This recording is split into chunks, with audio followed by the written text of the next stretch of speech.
สายตรง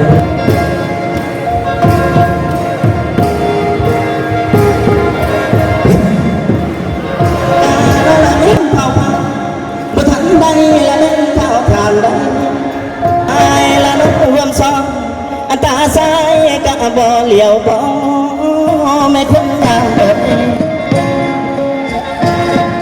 ขมือ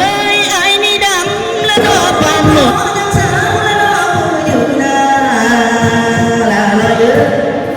เป็นคนเราละเป็นยังงามแมวเพื่อเป็นสารนกดอกพันสุขลงและสัวพังกันได้เหลือใจและสายนั้นมาดี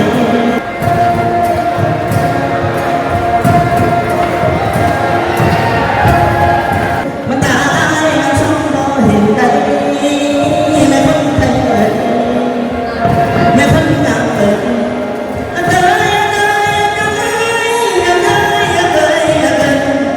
เสียดายละคนเด่นน้องดิ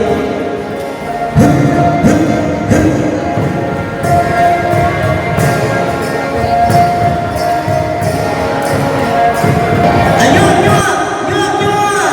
อายุยั่วยั่วยั่ว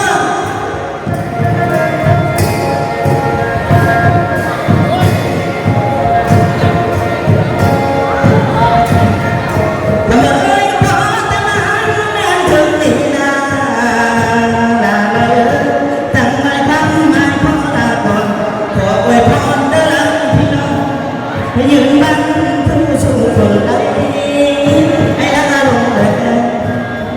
ขอละลงเลยให้ละลงเลย